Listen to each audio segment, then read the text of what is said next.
আসসালামু আলাইকুম গাইস, সবাই কেমন আছেন? ভালো আছেন? তো আমি ভালো আছি। তো একটা ছোট্ট একটু বলে কিনে আসলাম।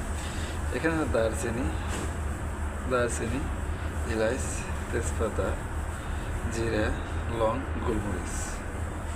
এখানে আছে হলুদ, লবণ, মরিচ, ধনিয়া।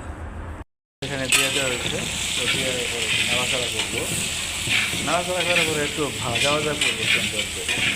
দেখতে থাকুন গাইস। তো গাইস দেখেন আমার মশলা কষানো কড়াই তো হয়ে আইছে। তো দেখতে থাকেন গাইস। দেখেন মশলা তেল ছেড়ে দিচ্ছে। তখন হয়তো মুরগি ছেড়ে দেবো। গাইস, তো এই যে মুরগি দিয়ে দিচ্ছি। দেখেন ওখানে লড়াচড়া করবো। লড়াচড়া করতেছি।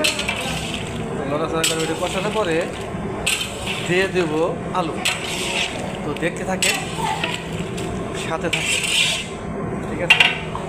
সাথে থাকেন। চলো গাইস, এই দিচ্ছি আলু।